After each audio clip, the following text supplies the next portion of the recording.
My name is Michael Kelion.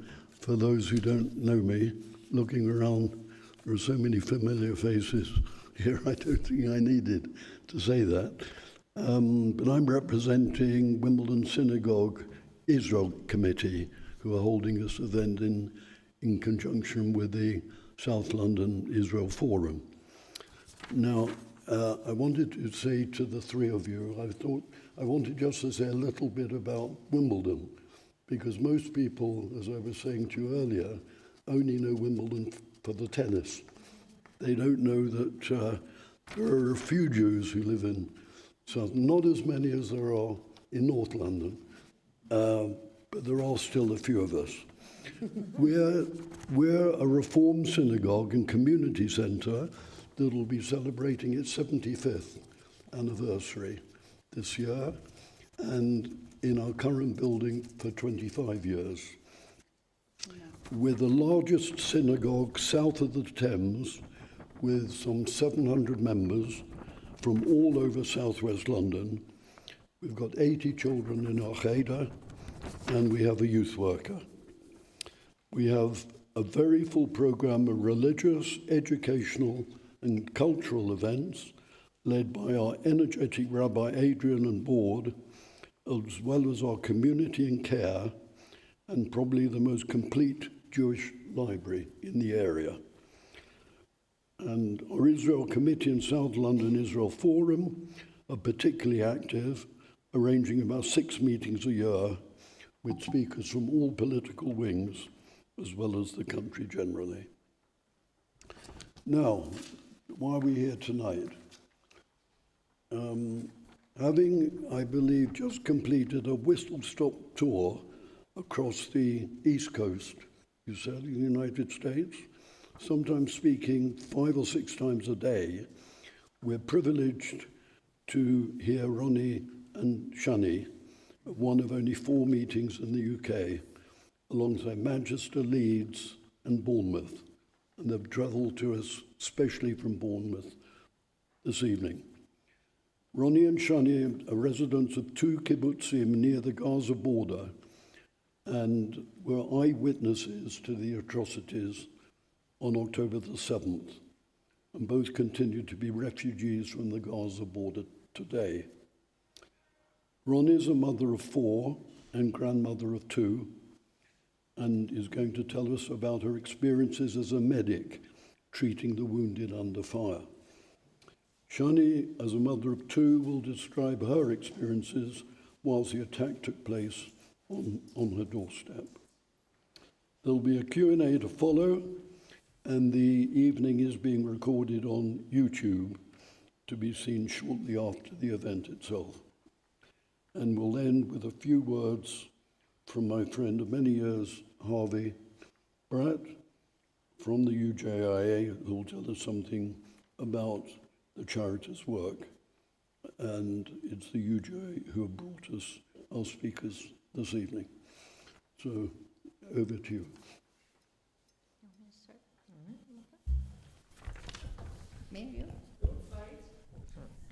Everybody's fine. Okay. Good evening. Okay, I am living in Keren Shalom. Keren Shalom is on the south Gaza envelope, the triangle of Egypt, Rafah, in Israel.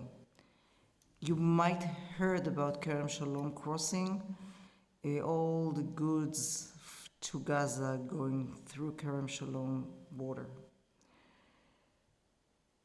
Before October 6, we thought we have the safest place ever. We have 3/4 of the kibbutz surrounded with concrete wall, very tall one, about 8 meters in some place. We heard birds, we saw deers in the fields. The children could grow in running around with no care. Heaven. We have say around the envelope, Gaza envelope, that we have 95% heaven, 1% hell. But the hell is hell. October 6th, Simchat Torah. It was really merry holiday. We are the house that nearest to the synagogue. We see everything what's happened. From my kitchen window, I can see everything in the synagogue. There was dancing and jumping and singing. It was really, really happy holiday. There was a lot of guests. Usually we don't have so many guests. We have a lot of guests in this holiday. At my home, I succeeded to gather all my family after 5 years. My son was in the embassy in New York, working for 3 years. My daughter studied and traveled around the world.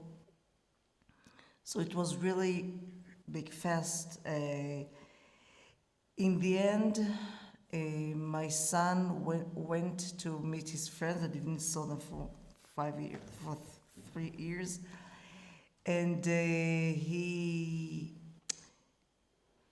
asked, after he met them, he asked my daughter to bring them booze.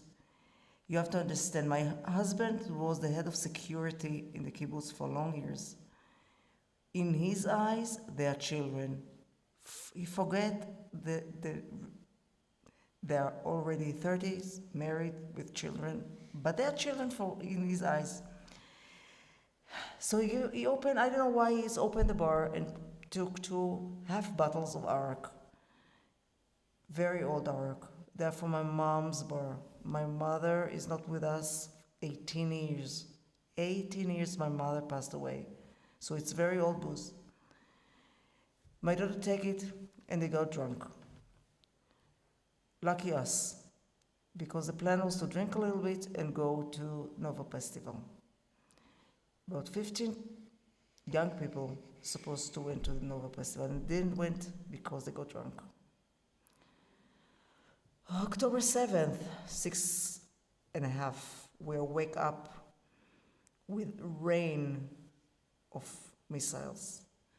I think there was about 2,000 in 1 hour. in 1 hour all around the envelope.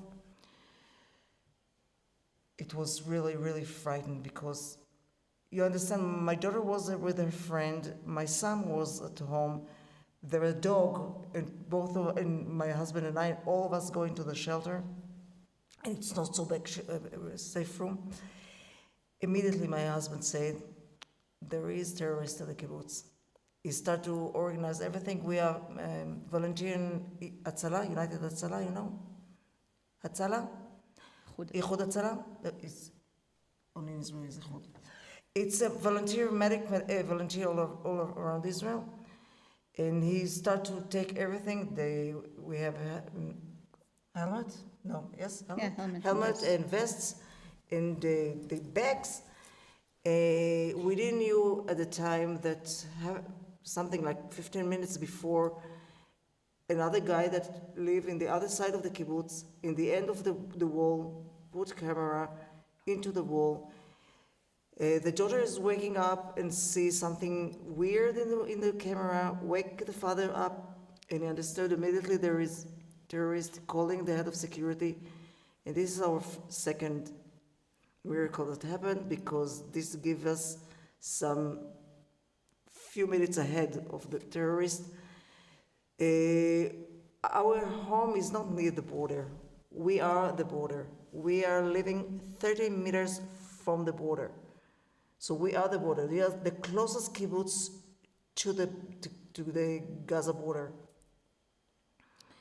He came, the head of security came with the 4 soldiers that serve in our kibbutz because we are so near the border, and they start a fight.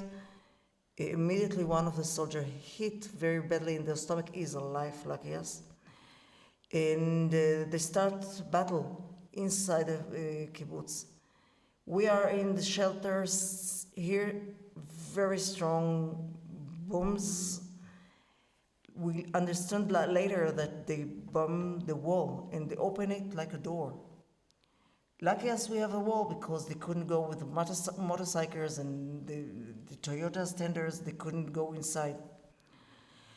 There was a very big fight, very big fights. My daughter at 8:30 asked us to bring her food because she didn't have food because I bought so much, make so much food. She didn't bought nothing.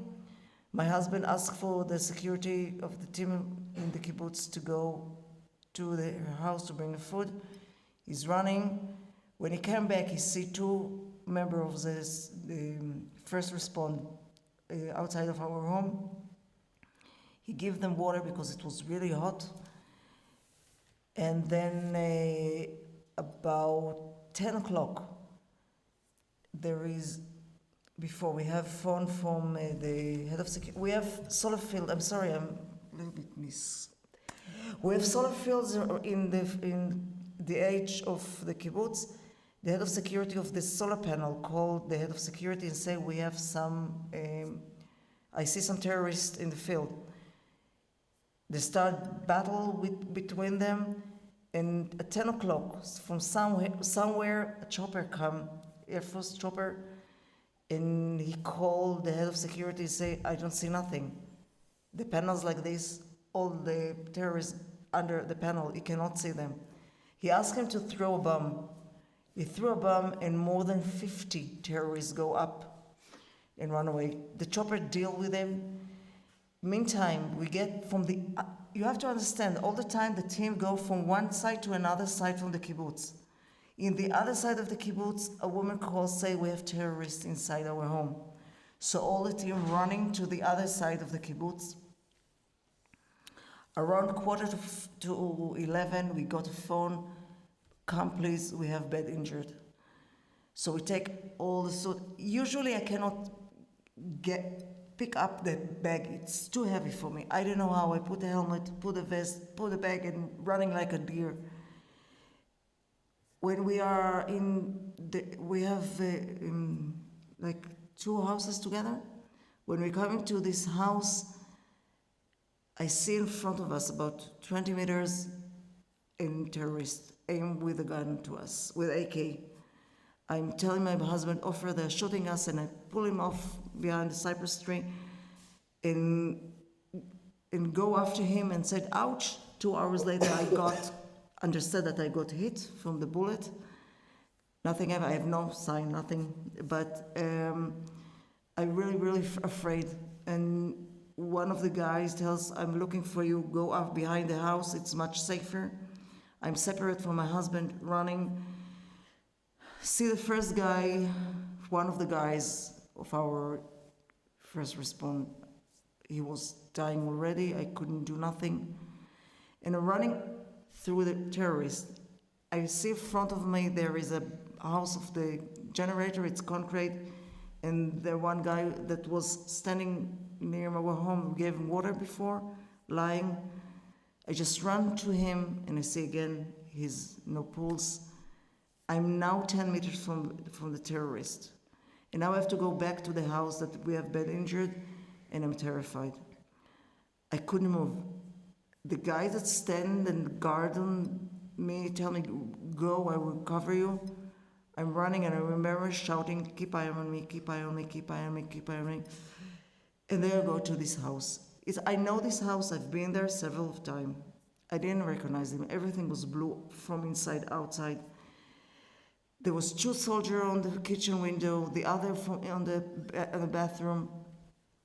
We tried together to fix this guy. He lost his hand in another. We saved after the doctor saved 1.5 finger. A bad situation, really bad situation. After we stabilize him, I went into this shelter, to the safe room, to see what's happened with the family. In the room, there is a woman with 6 children. The youngest is a 1-year-old, sleeping on her hands, and the kid sitting on the floor. And the oldest daughter, about 5th or 6th class, holding his stomach and shouting, I have a stomach ache, with no sound. It was terrified. It was very, very quiet. You have to understand, it's a war zone. Guns, grenade, RPG, everybody shooting everybody, and they're silent. It took us a long time until we could move him to back around to the offices of the kibbutz. And then we took the family and moved them because there was no doors, nothing was there. Really, all the house would look like a mess.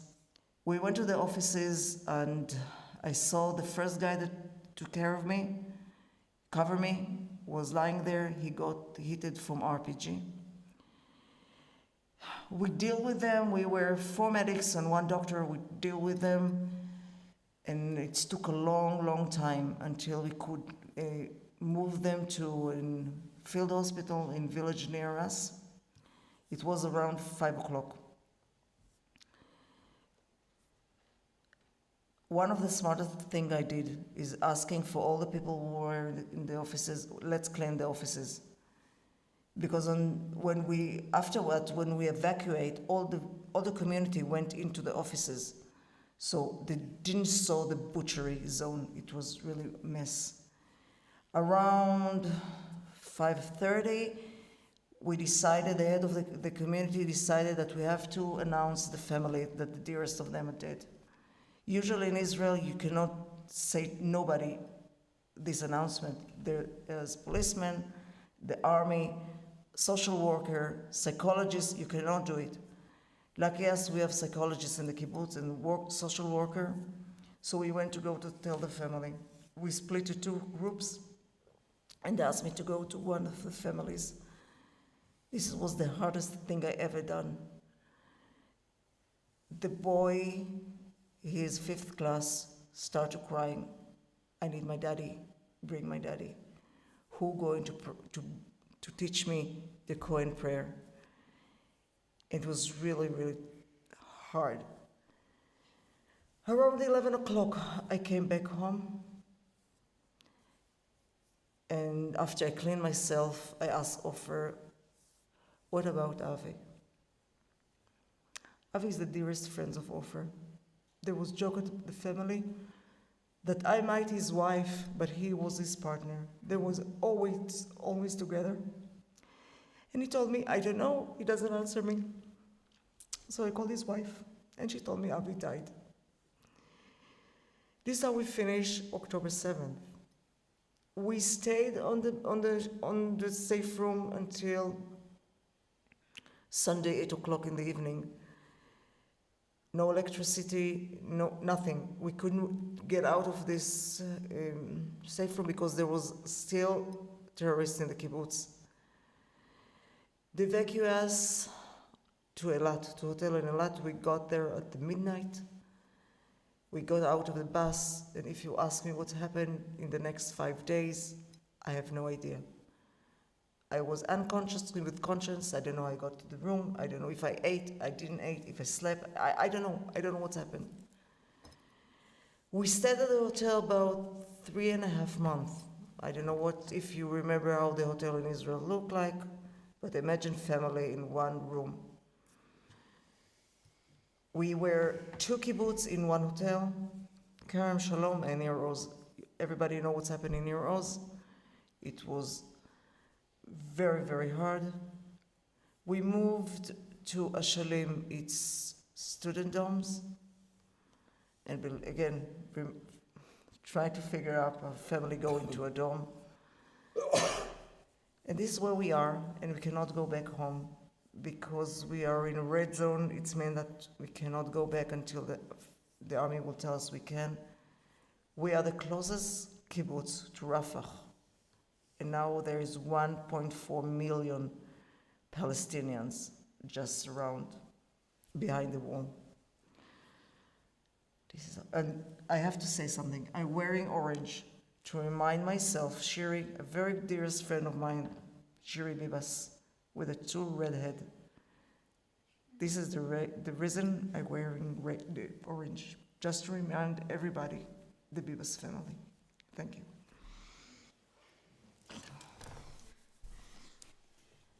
Hi and good evening. First of all, I want to say thank you for each and every one of you for coming out today in this beautiful English weather. My name is Shani. I'm 44. I'm a mother of two. I have a 12-year-old daughter and a 15-year-old son.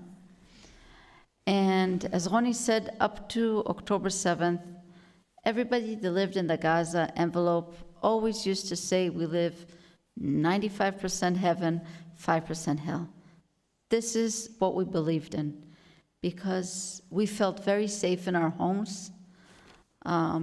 People think that we live next to Gaza and we had rockets all the time, that we live like in safe homes and barricaded neighborhoods and everything.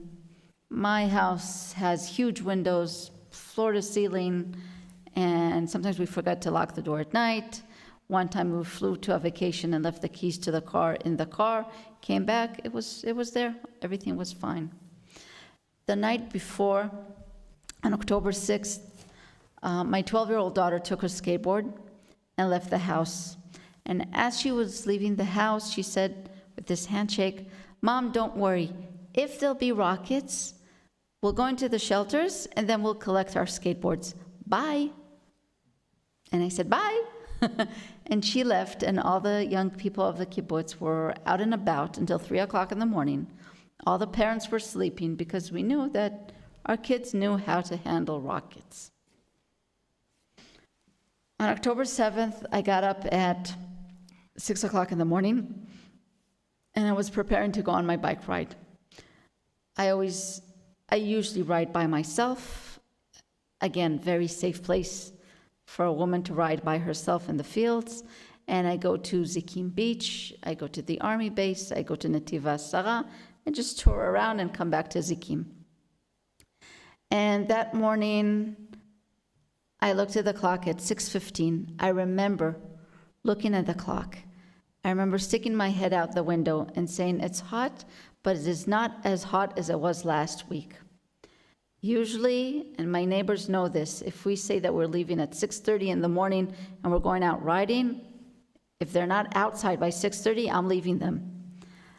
I always go out very early. And this time I decided to give myself an extra 10 minutes because it wasn't as hot. That decision actually saved my life, because whoever did go out on that path that morning did not come back. At 6:30, I was already awake, and all of a sudden, as Rony said, a rainfall of rockets started. And we had the red alarm go off, and we jumped up, we ran, grabbed our kids, ran down to the safe room, and just rockets kept flying in the magnitude that we've never experienced before. At a certain point, we also lost communications. Later on, did we find out that there was a cyber attack on the northern part of the Gaza border. So we had no phones, and we had no idea what's going on all around us. Imagine if you lose your phone for 1 hour now. You sort of feel lost. Imagine losing your phone under fire. So we had no idea what's going around. We see that it's different. These were thousands of rockets.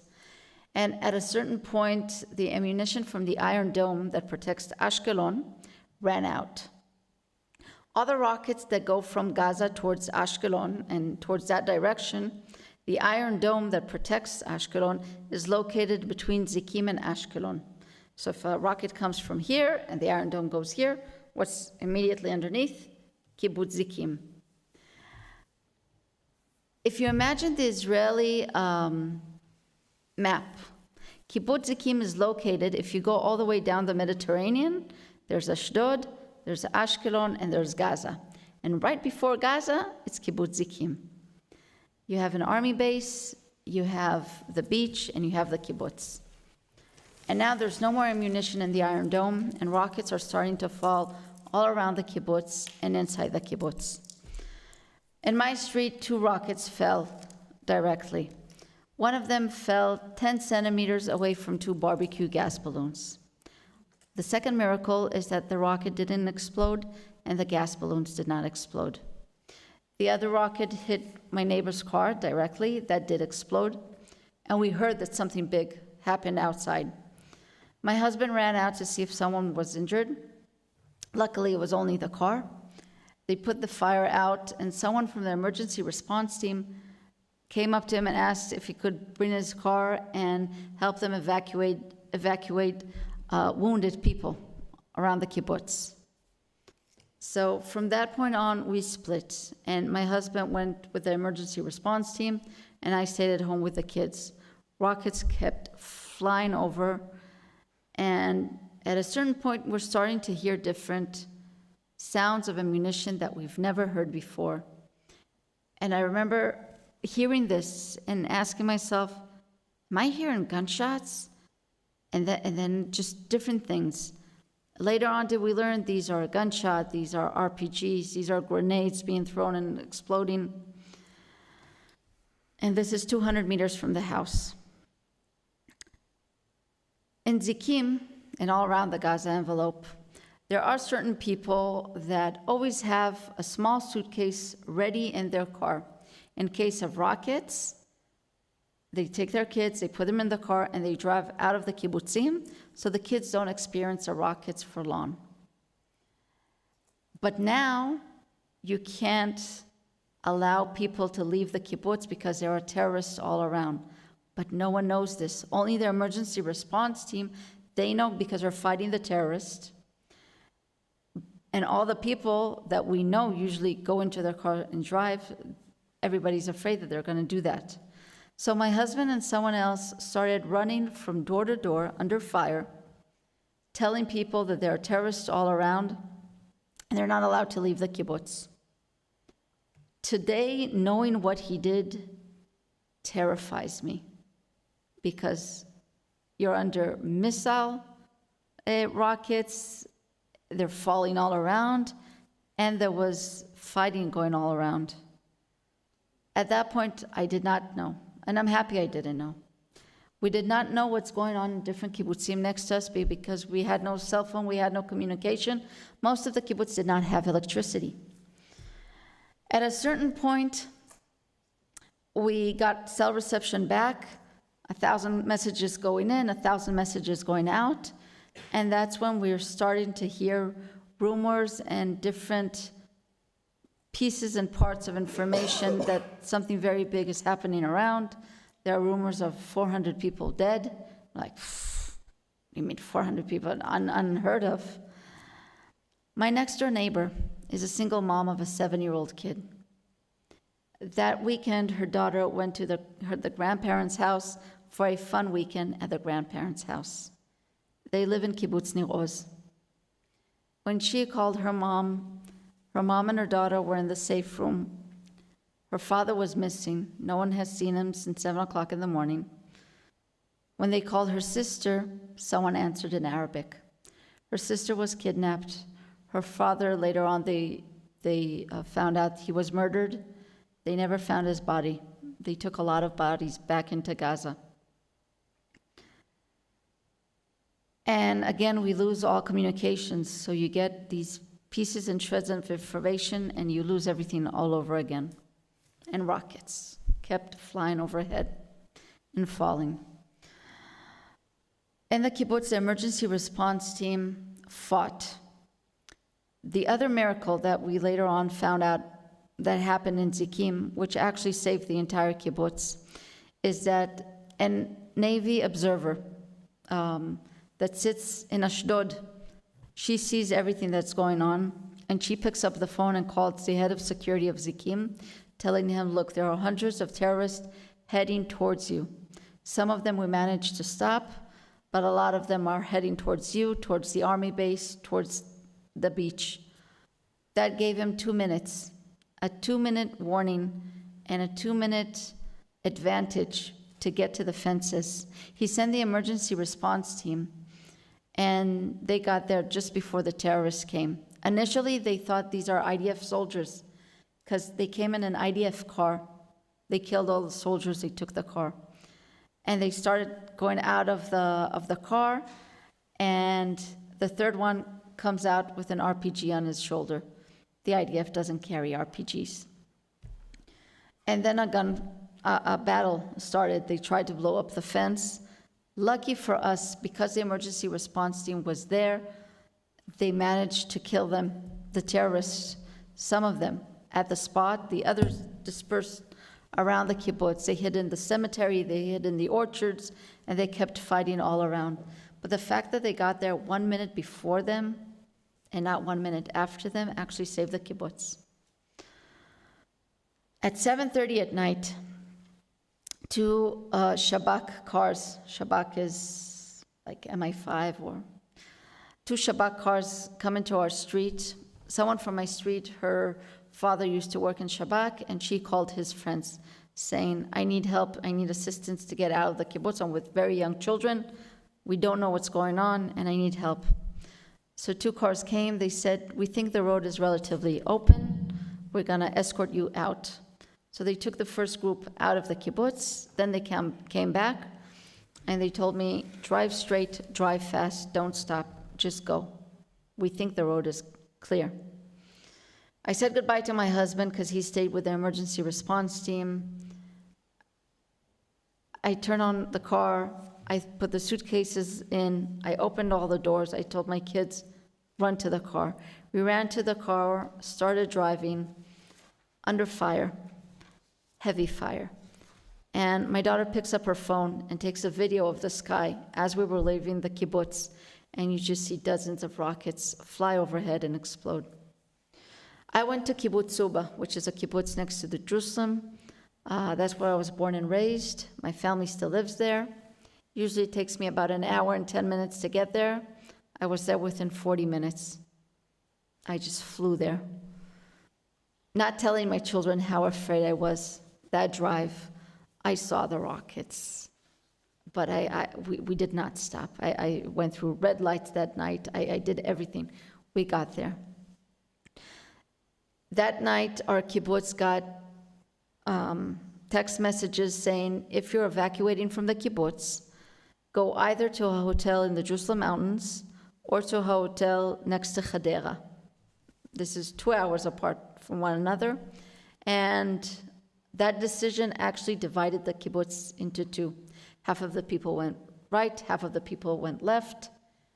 And there were a lot of kibbutzim that this happened to. And the aftermath of that is that the community was split instead of being united from day one. And after that, no one wanted to move from where they were because this is now the safe place that you hold on to. And we are 6 months after the fact. 2 weeks ago, they said that we are allowed to go back to Zikim. Zikim only had rocket damage. There were rockets that hit houses, but the terrorists did not go in. So we say, okay, you can go back. It's not quiet, still not safe. There were rockets yesterday towards Zikim, and we had red alarms. There were rockets 2 days ago. 2 weeks ago, there was an attempt to go in from the sea again.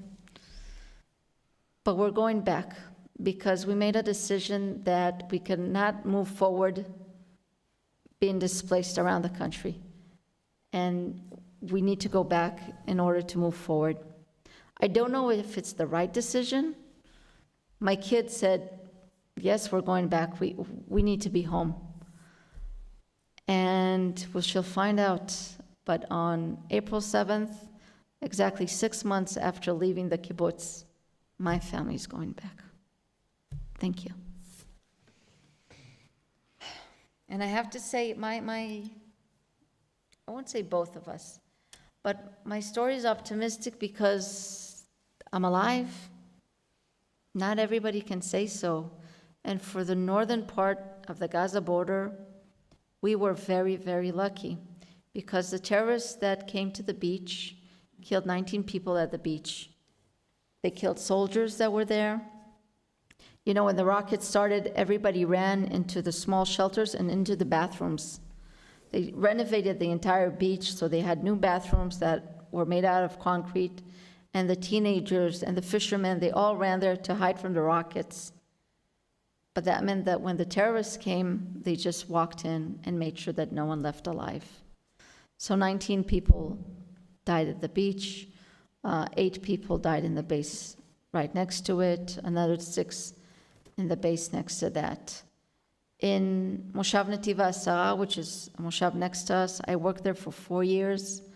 They also had 19 people killed from the community.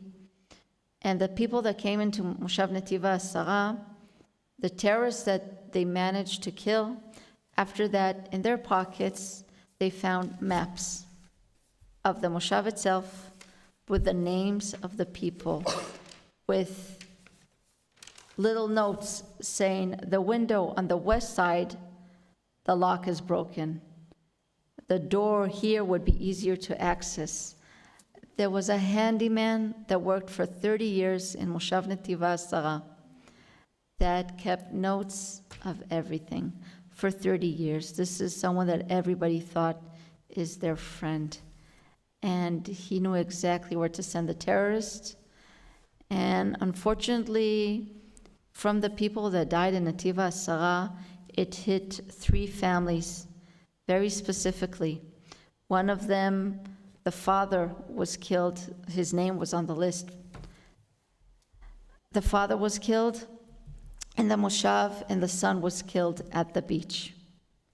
Another family, 2 brothers living not next to one another. One is an American citizen. The other one was the head of security. Their names was on the list. They targeted them as well. So there were 3 families that were hit directly inside the Moshav at different areas of the Moshav. And that's our story. Thank you. And I can say that we always leave time for Q&A. Feel very free to ask anything. If we won't want to answer, we won't. But if you have a question, feel free to ask.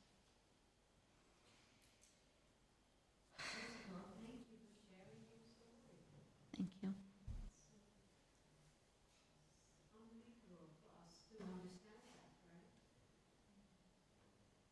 For us too. I can tell you that I've been there, and I still don't understand what happened. No. It's...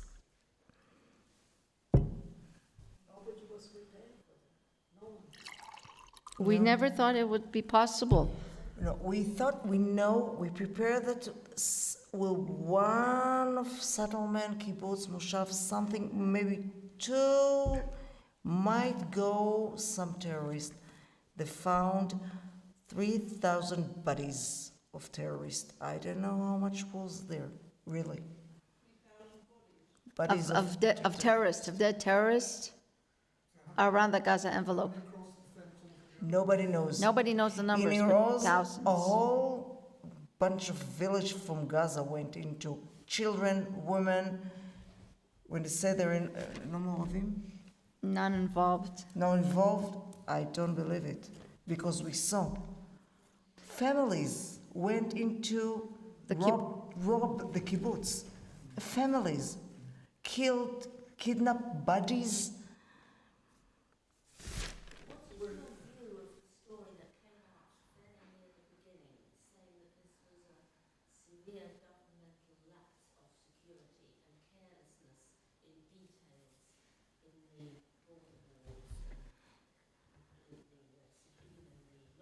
Yeah.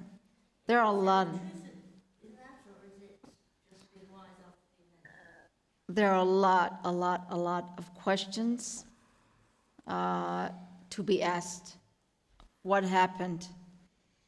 But now is not the time to ask them, because now we have hostages there.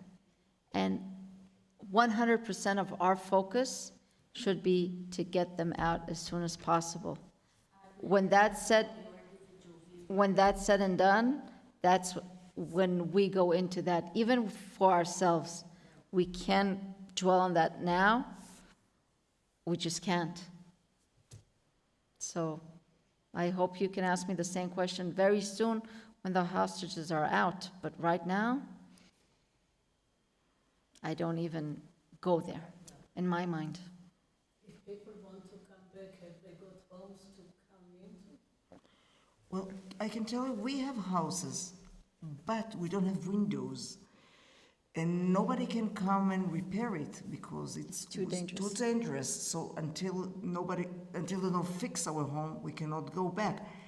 But in Kerem Shalom, only 2.5 houses damaged. But there is kibbutzim that's You have to rebuild everything. There are 11 or 12 kibbutzim that are considered to be red zones, that the people are not allowed to go back and live there yet. The rest of the kibbutzim inside the Gaza envelope, well, I think 23 kibbutzim altogether, we're allowed to go back. In a lot of places, there's only rocket damage. So that can be relatively fixed in those areas. But we do have houses to go back to. A lot of people are not coming back. I could say for my kibbutz, my community of 900 people, 300 have come back now that they said you're allowed to go back. 300 have small children. There are no kindergartens in the kibbutz now, so they have to drive out every single day.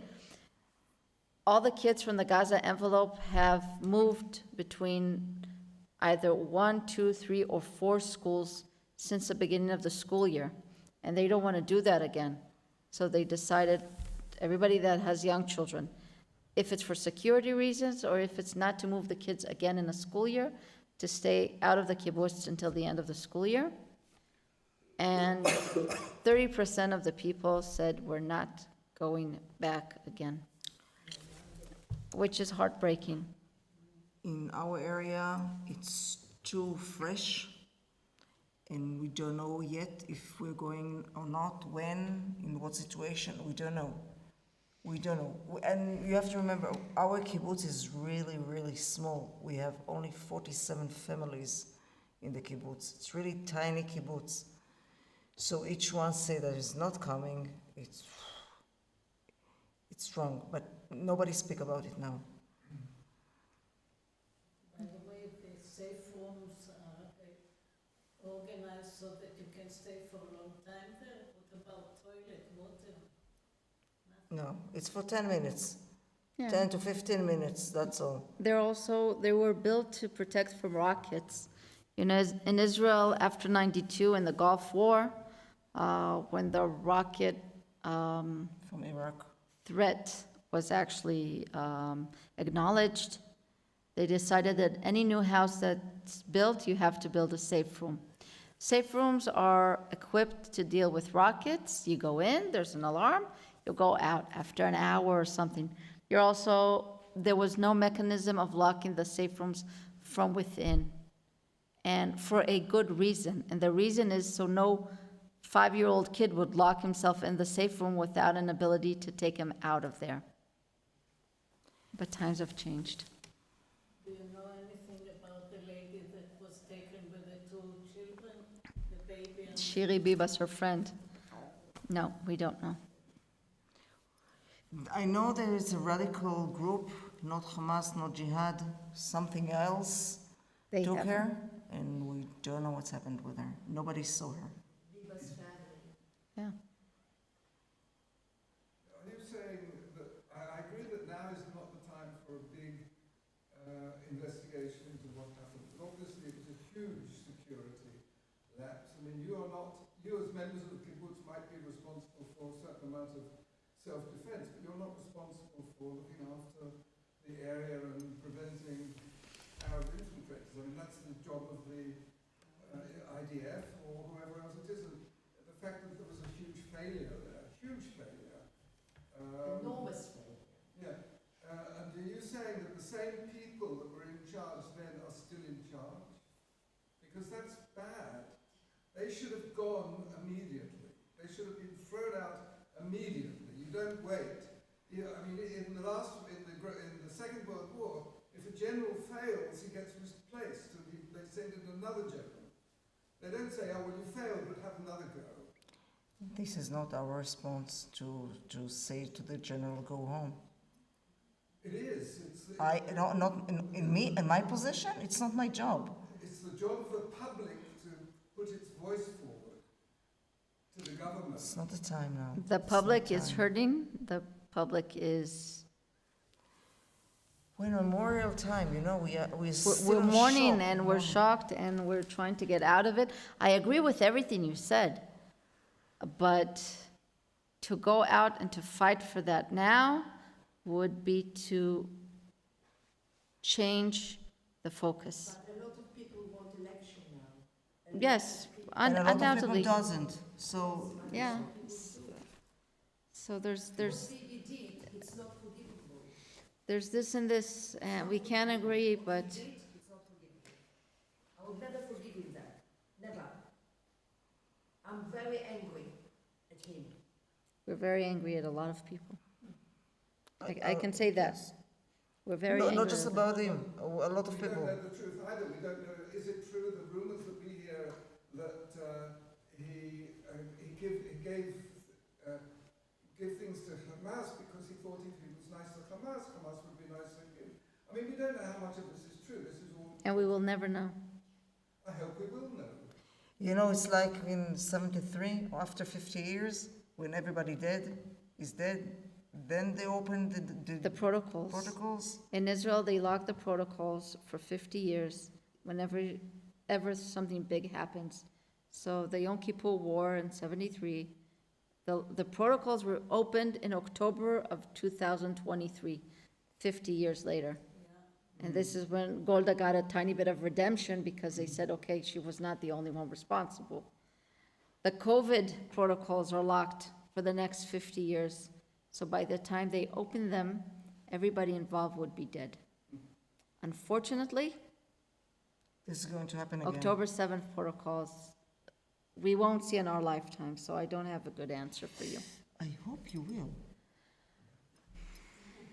Maybe me, but you're young. Yeah, We know the political situation in Israel is rotten to the core, yeah, unfortunately. What's unfortunately. happening with the soldiers now? They're inside Gaza. The soldiers go for 4 months, they in Miluim for 4 months, they come home, and they go again. And the Haredim won't go and fight. What? We don't have answers to that, and And I'll there's a div- big dispute now about it. yes. But I wanna shift the conversation, not that what you're saying is not important, because we feel every single thing. We feel that, the political. But I wanna take advantage of this gathering to say something. A lot of times, we say, what can we do? I'm a little small person living now in the Jerusalem Mountains, later in Zikim, in Wimbledon, in London, in Bournemouth, and I think if there's something that we learned and that we need to remember is that words go a long way. We lost the war of social media from day one. And we're losing the war in public relations. And I think that one of the most important things that we can do is to speak up and to remember that even small conversations of sitting and having coffee with our neighbor, someone that's not Jewish, a coworker, someone that we see every day. And if we have the knowledge and we pass it forward, and we say, they're saying that Israel starves Gaza, and then you show him the facts about the number of trucks going in with aid every single day, and that Hamas is actually taking that aid from their own people. If we change the opinion of one person, and that person changed the opinion of another person, slowly it will make a difference. And this is something that each and every one of us can do. And I encourage you to speak up, even to one person, about this.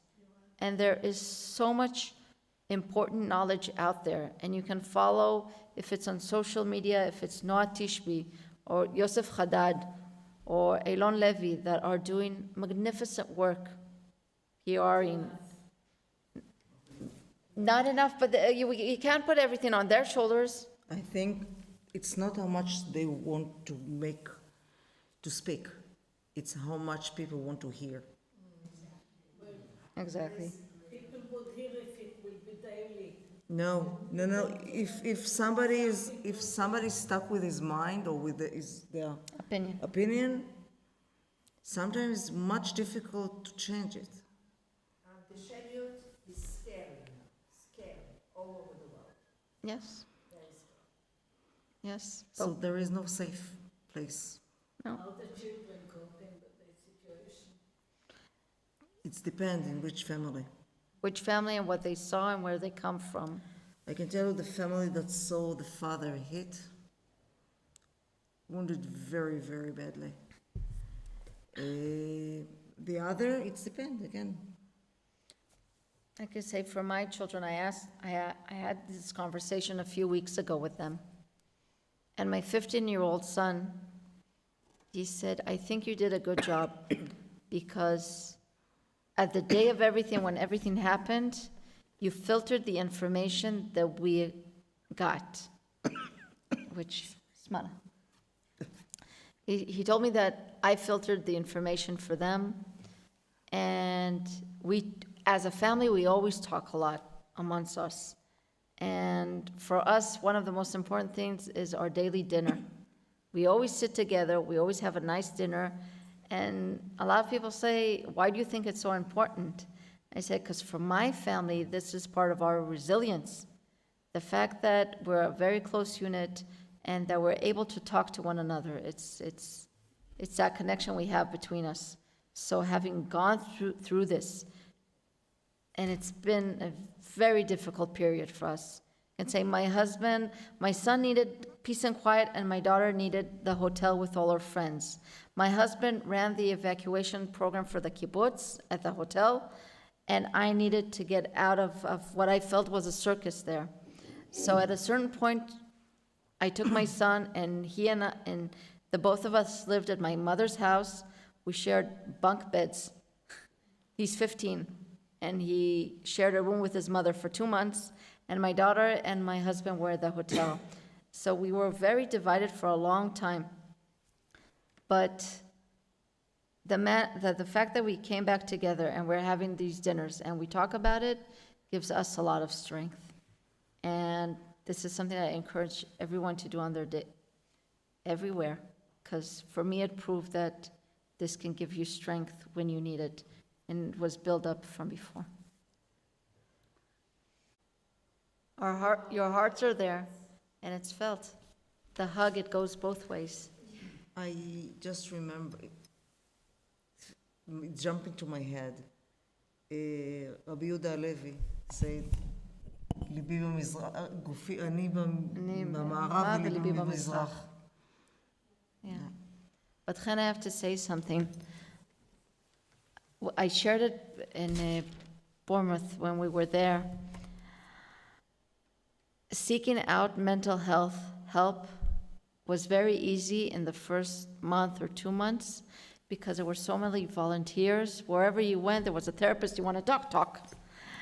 And now almost every single person in Israel needs therapy. And therapists are completely booked. Ronnie wanted a therapist. They told her to wait for 5 weeks. I sort of gave up a few weeks ago. I really needed therapy, and I did not find who to talk to. And the fact that there are initiatives around the world, and I've never heard of this. It's wonderful. And it's amazing. So first of all, thank you. Second of all, sometimes in life you don't know why you get to a certain place, and I believe I was supposed to meet you today. And it's echoing in. So thank you.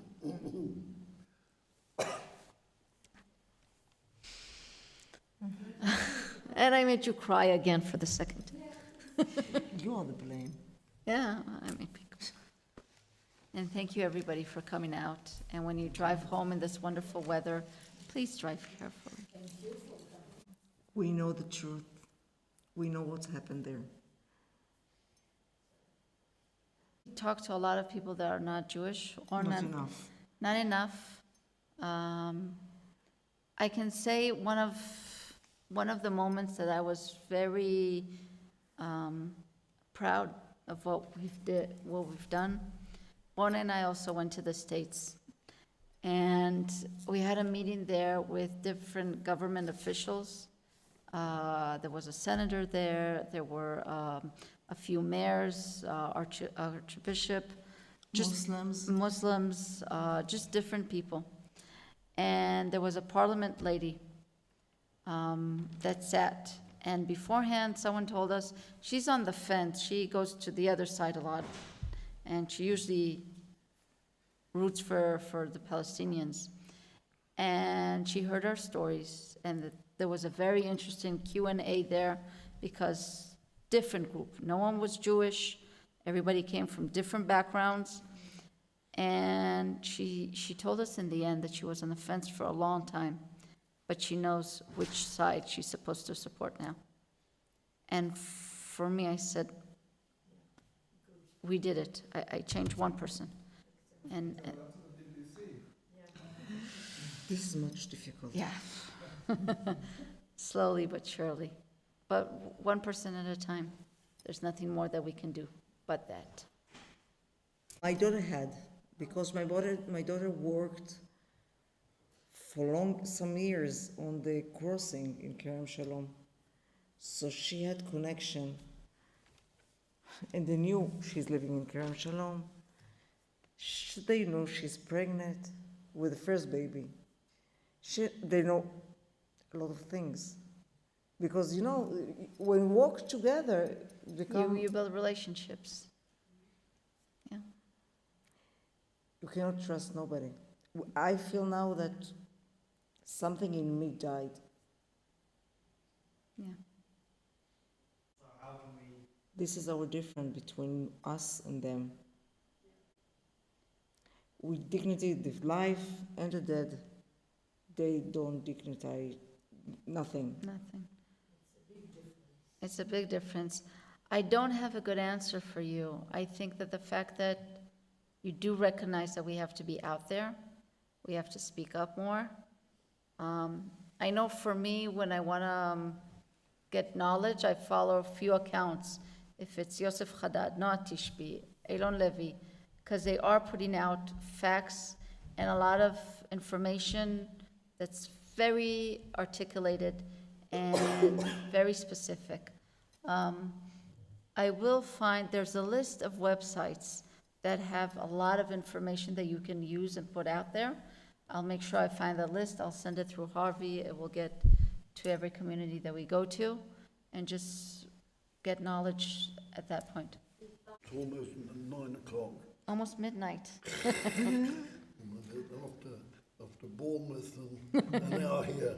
Yeah. Probably. So, Harvey, can I ask you to say a few words? Thank you, Michael. Elie Wiesel once said, "I believe firmly and profoundly that whoever listens to a witness becomes a witness." Ronnie and Shani, in hearing your eyewitness testimony this evening of the terrible barbarism, animalism on the 7th of October, we ourselves have become witnesses, and as you have asked us to do, we must now share what we have heard with others, so that not only we never forget, but that everybody we share it with never forgets either. I speak on behalf of everybody here, I'm sure, when I share with you that we here in this British Jewish community have lived every moment with you over the last 6 months and will continue to do so. And we're humbled to hear your stories firsthand. You, your families, and the whole of Israel remain in our thoughts and our prayers every day. UJIA have been privileged to be able to bring Shani and Ronnie to the UK for this speaker tour. We have been Israel, and before the State of Israel, even before that, because we were established over 100 years ago. And throughout that period, we've been an essential link between the British Jewish community and Israel.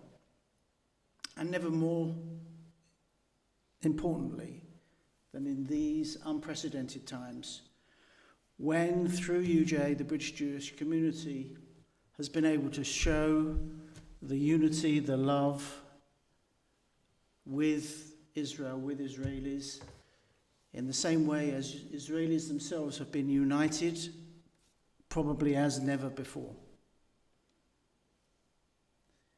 The situation in which we find ourselves today has made those of us, and I'm sure it applies to everybody in this room, who have existing connections with Israel, with Israelis, family, friends, and even people we don't even know personally. It's only made those links ever stronger. And for those who had very tenuous links or perhaps no links at all to Israel, I have found many people who've had a certain light bulb wake-up call where, having denied the centrality of Israel to their Jewish existence, no longer deny it. It's been forced upon them. It's been forced upon us, whether we like it or not. Over the last 5 months, we have used the trusted connections that we have built up over many decades with partner organizations on the ground to be able to allocate funds that we have raised here in this country as needs arise, as those needs change, to be able to pause, focus, and reassess where the needs are and how we can help to meet them. We're committed and we will steadfastly remain committed to support Israel and our own Jewish community's connection to Israel long into the future. As we transition from this so-called emergency phase into the next phase of our campaign, we'll be able to update you in a few weeks' time on what that is going to look like, what that's going to look like, and how we will be supporting various communities over the medium to long term. There's going to be no quick fixes. This is something that's going to take years, and you've heard how the trauma has been deep, it's been wide, and it's been varied as never before, with so many different types of trauma that we can't imagine. The injured, the bereaved, the families of the bereaved, those who've witnessed these terrible atrocities, and particularly some who were at the Nova Festival and witnessed the atrocities they did there, with particular situations and circumstances that were only relevant to those who were at that festival. We will continue to provide the support to those needing trauma therapy, to the displaced, still over 200,000 people displaced within Israel itself, and help them regain some type of normality and routine. We know we can rely on the support of the British Jewish community as we move forward and as we stand together in unity and in solidarity and with love with Israelis at one of the darkest times in their history. It's an honor to have been with you this evening, knowing that so many of you in the South London community, the South London Israel Forum, members of this synagogue, have supported UJIA so far. And I close by thanking you for that and expressing the hope that you will continue to do so as we help to rebuild Israel's future together. Am Yisrael Chai.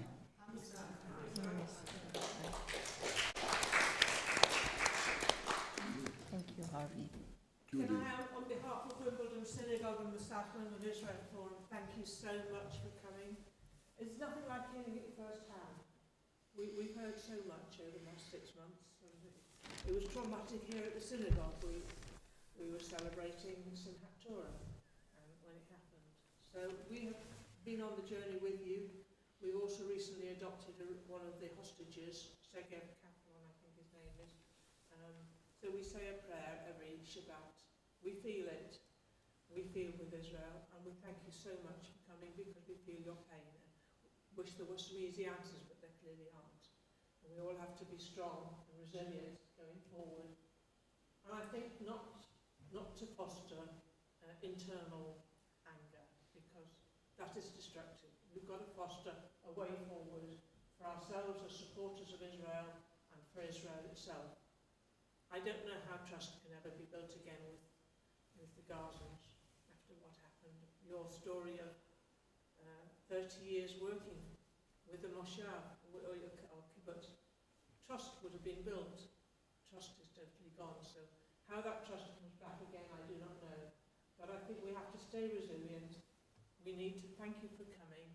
We've heard what you have to say, and we're with you. We'll do whatever we can. Thank you very much. Thank you very much.